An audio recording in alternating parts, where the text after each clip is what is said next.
Senna occidentalis, une alternative au café? Les graines de Senna occidentalis sont utilisées comme substitut du café. De plus, d'autres parties de la plante sont utilisées en médecine. Apprenez-en plus ici. Senna occidentalis est une plante herbacée, originaire des régions tropicales du monde. Elle est souvent cultivée à des fins ornementales, bien qu'elle ait également des usages médicinaux et culinaires. Elle a des tiges fines, à la texture irrégulière et boisée. Ses inflorescences peuvent contenir jusqu'à 4 fleurs. Ces dernières sont d'une couleur jaune intense ou opaque. Elle a également des fruits sous forme de gousses allongées pouvant mesurer 10 cm de long. À l'intérieur, ils contiennent de nombreuses graines rondes de couleur brun foncé, qui sont souvent utilisées pour remplacer le café. Les dérivés commerciaux de cette plante sont connus sous le nom de « café Senna ». Les utilisations de Senna occidentalis. Toutes les parties de Senna occidentalis sont exploitées à la fois au niveau culinaire et médicinal. La partie la plus utilisée sont les graines contenues dans l'écosse, puisque torréfiées et moulues, elles sont une alternative au café. Cela est même connu sur le marché sous le nom de « café Mogdad » ou « noir ». Les jeunes feuilles, les gousses immatures et les fleurs sont souvent cuites à la vapeur pour une consommation ultérieure comme légumes. Bien que les preuves concernant les propriétés de cette plante soient limitées, on dit qu'elle agit comme antioxydant, diurétique, anticonvulsivant et antibactérien, entre autres. Cependant, elle n'est pas exempte de provoquer des effets secondaires. Senna occidentalis comme une alternative au café. Sur le marché, les graines torréfiées de Senna occidentalis sont généralement distribuées sous forme de café Brusca ou de café Senna. Selon une publication de Trends in Applied Science Research, ce café se distingue par sa teneur en acides aminés, vitamines et acides gras. Il contient également des alcaloïdes, des tannins, des tocophérols, des caroténoïdes, des mucilages et des saponines, entre autres composés bioactifs.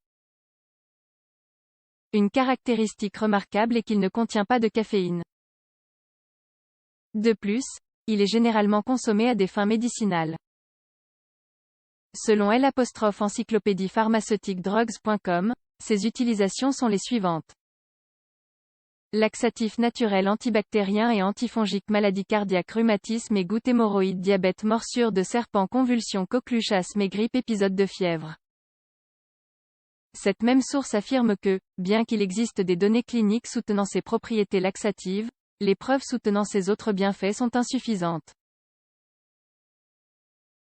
Par conséquent, il doit être utilisé avec une grande prudence. La posologie suggérée. Il n'y a pas de ligne directrice pour déterminer la dose exacte de Senna occidentalis. Drugs.com indique que, chez les adultes et les enfants de plus de 12 ans, la dose suggérée de sénoside, extrait pharmaceutique de plantes du genre Senna, oscille de 8,6 à 17,2 mg par voie orale, à raison de 2 fois par jour. Désormais, cette plante se décline en plusieurs présentations et la dose n'est pas équivalente sous toutes ses formes. Par conséquent, il est préférable de consulter l'étiquette de l'emballage pour suivre les instructions du fabricant. Effets secondaires et contre-indications. Malgré la popularité des graines de Senna occidentalis comme alternative au café, certains rapports avertissent que leur consommation peut être dangereuse pour la santé. Grâce à l'International Journal of Pharmacognosy, des informations ont été recueillies sur les cas d'empoisonnement causés par ces graines, tant chez l'homme que chez les animaux domestiques. En particulier, il a été déterminé que ces graines peuvent induire des dommages mitochondriaux, qui peuvent entraîner une grande variété de conséquences, telles que des troubles moteurs, des accidents vasculaires cérébraux, des maladies visuelles, des dysfonctionnements hépatiques et pancréatiques, du diabète et des maladies rénales, entre autres. On pense que cela est lié à une consommation prolongée et excessive des graines. Il n'y a pas de données rapportant des effets secondaires d'une consommation modérée ou occasionnelle du produit. La consommation de ces graines est déconseillée chez les femmes enceintes ou allaitantes, les enfants et les personnes atteintes d'une maladie. Elles ne doivent pas non plus être utilisées simultanément avec des médicaments tels que la digoxine, la warfarine et les diurétiques.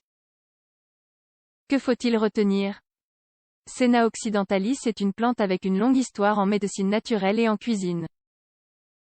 Sa teneur en éléments nutritifs fait qu'elle se démarque dans de nombreuses cultures.